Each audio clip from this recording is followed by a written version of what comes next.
you see poll trending in the landmark candidacy of America's first ex-satanic dabbling anti-masturbation mice and men truther. But there are new numbers, and they don't seem good, and there are new quotes, and then they don't sound good, and best of all, there's new videotape, and it doesn't look good.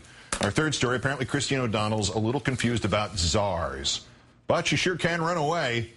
At Middletown, Delaware, O'Donnell attending a candidates forum hosted by the First State Patriots. Topics ranging from immigration to health care to God and government.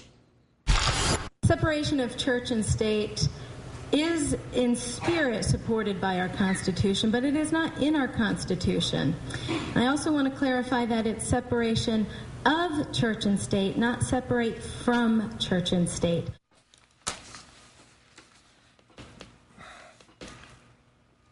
What she said. And now the $64,000 question. What role should presidentially appointed czars have in ruling our country? I was going to give a one-word answer and say none, like Brent. And then Joseph O'Leary handed me the Constitution and reminded me of a better answer, which is found in our Constitution, Article 1, Section 9, no title of nobility shall be granted by the United States. There you go.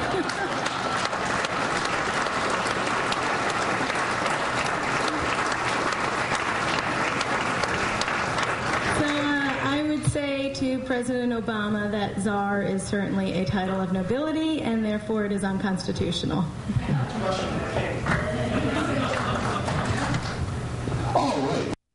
All right. Just think what a would-be Senator O'Donnell's anti-nobility platform would do to Larry King, Congressman Peter King, the King of Queens, Queen Latifah, Lady Gaga, and MSNBC's Contessa Brewer.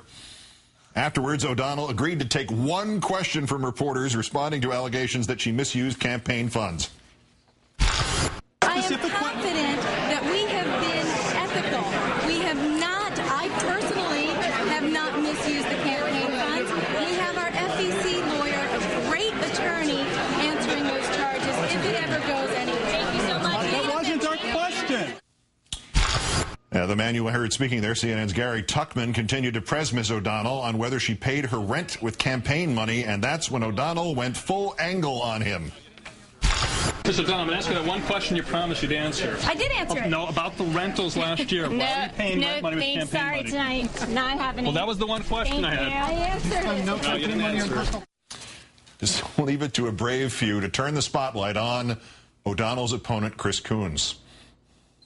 Let's not talk about O'Donnell. Let's talk about the challenger, the Democratic challenger. He's a loon. He's a Marxist. Right. He admitted it. Yeah, he admitted it. So I can't even make fun of you if you're calling that. You're telling me that she's unelectable, but a Marxist is?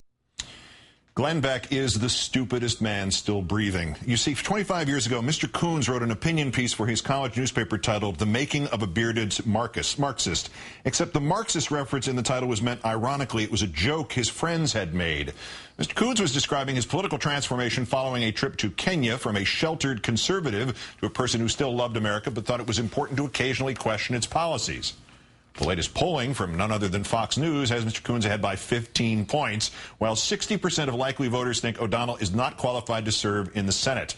Perhaps she just needed more face time with voters. That was the reason behind canceling appearances on Fox News Sunday and Face the Nation over the weekend. In fact, today, an O'Donnell spokeswoman telling the Associated Press it is highly unlikely the candidate will appear on Bill Maher's program either because the focus is on talking to Delaware residents, and understandable then that O'Donnell will keep that focus tonight with a little-known local Delaware media personality on whose show she will guest, Sean Hannity.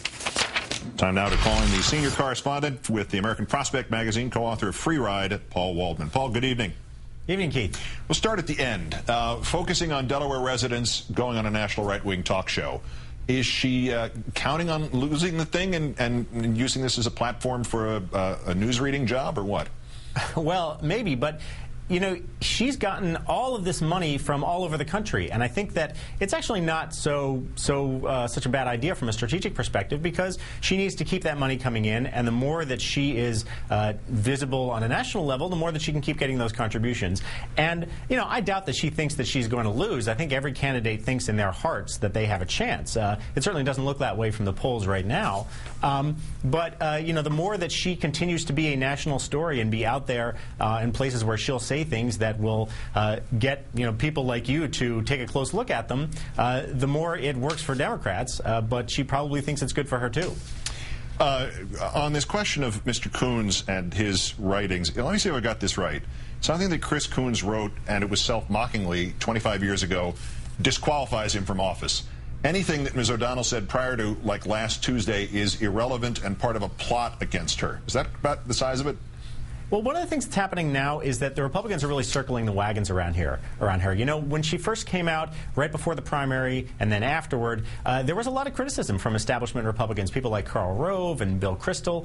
But now they're kind of stuck with her, and so they are all rallying to her side, and Rove has recanted. And part of that formula is that you have to paint her opponent as a crazy radical. And, lately we have kind of defined Marxism down so that even a sort of run-of-the-mill Democrat like Chris Coons can be called a Marxist just because he supports ordinary democratic policies. If he hadn't written that thing when he was in college, they would find another reason to call him a Marxist.